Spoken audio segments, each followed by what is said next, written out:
She wets a cotton in Listerine and uses it in her armpit. Look what happens minutes later.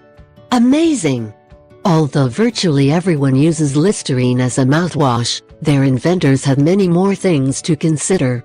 The main uses of Listerine are its benefits for dental health and mouthwash, which is why it has earned the American seal of the Dental Association of the Homologation, according to the official website of Listerine. But this product goes much further. Did you know that Listerine can also be used as a deodorant? Did you ever have to go to an important place or had a work meeting and found that you just finished the deodorant? Well, Listerine is very good for fighting underarm odors whenever you have a rush. Simply pour a little Listerine into a cotton ball and apply it gently under the arms.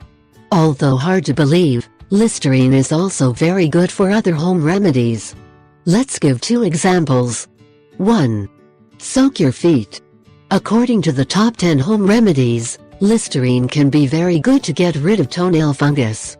Just prepare a foot bath with Listerine and let your feet soak for at least half an hour. Some even recommend mixing also some white vinegar for particularly serious cases. 2. Pour on the toilet. It might look like you're throwing money down the toilet, but Listerine actually allows you to clean it and deodorize it completely. All you have to do is pour a little and use the bathroom brush to give it a little shine. Not only will it clean the toilet, it will also give it a great luster and good